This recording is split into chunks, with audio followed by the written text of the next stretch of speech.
Hi, Queen here, the Veiled Lawyer with Belter Law Firm, here to talk about the vacuum law of prosperity and entrepreneurship. The vacuum law of prosperity is a thought foundation started by Bob Proctor, may he rest in peace.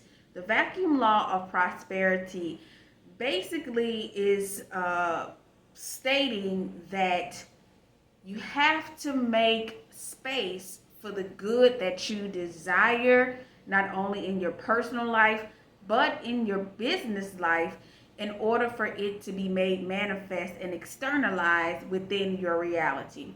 So, how does this tie into entrepreneurship?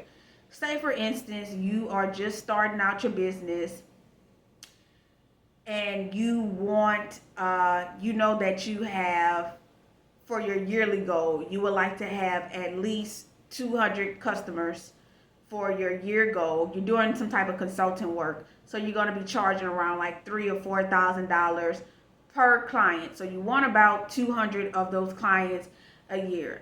The vacuum law of prosperity is essentially stating that before you are even able to have those 200 clients at a going rate of $3,000, $4,000 invoice, you want to actually have the systems in place in order to maintain that capacity of clients. Okay, so follow me. You want 200 clients, each of them paying $3,000, $4,000 a retainer for your services. Do you have some type of CRM management system, client management system, a database that can hold up to 200 clients and is automated at that? So remember, we're in the digital world. So right now you don't really have a choice but to automate. But do you even have those systems in place? Do you have a bank account? You will be surprised. Some entrepreneurs do not even have a business bank account in place. If you don't have that business bank account, how are you going to accept that money legally? So it's small things like that to think about when we are considering the vacuum law of prosperity and entrepreneurship. We already want to have the systems in place so that when those clients appear, we are not scrambling. You don't want to be in a situation where you don't have any of your systems in place when it comes to standard operating procedures, automation, client retail management, client success management. You don't have any of those systems or that software in place. Then in the rare event that you do have all these clients coming in at once and you do not have those systems in place, you're going to get a whole bunch of negative reviews, or a lot of people are going to ask for refunds because you're not able to handle that capacity. You don't have the systems in place.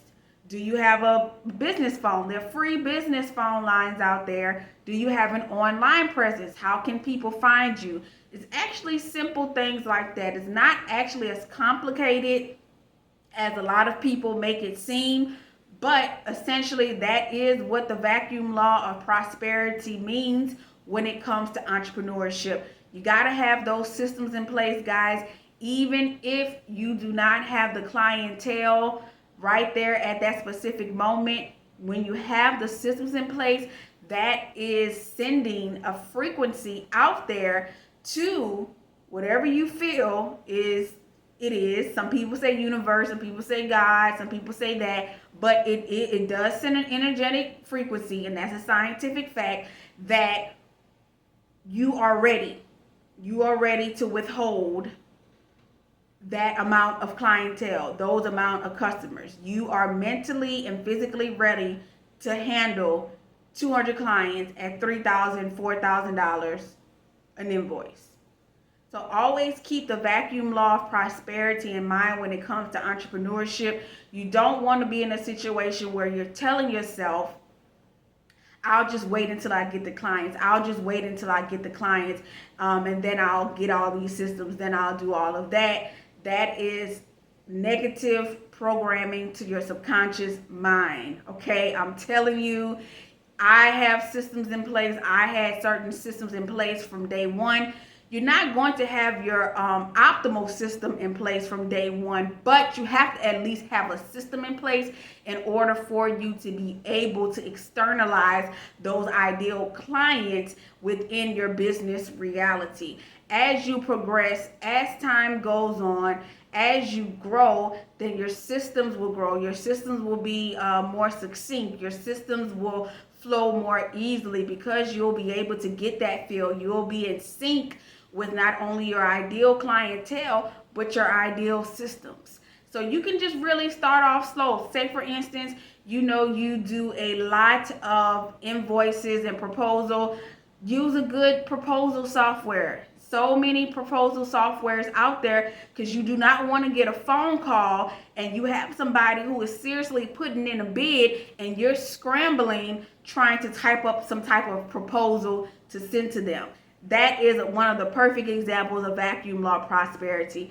Get you a nice proposal software, list out all of your services, and that way once those people come, you'll be able to add, delete from that template that you have and send it out to them, and it'll be more automated. It'll look more professional, and your client will be happy. They won't have to just, okay, well, I haven't gotten a proposal from this person, and ideally, of course, you really want to send it the same day, but day 2 or day 3, they're going off to the next person. They're going off to the next business who has those systems in place before those clients even came, and that's money that you lost out on. And we don't want to lose any money that we know should rightfully be ours because we're providing amazing services.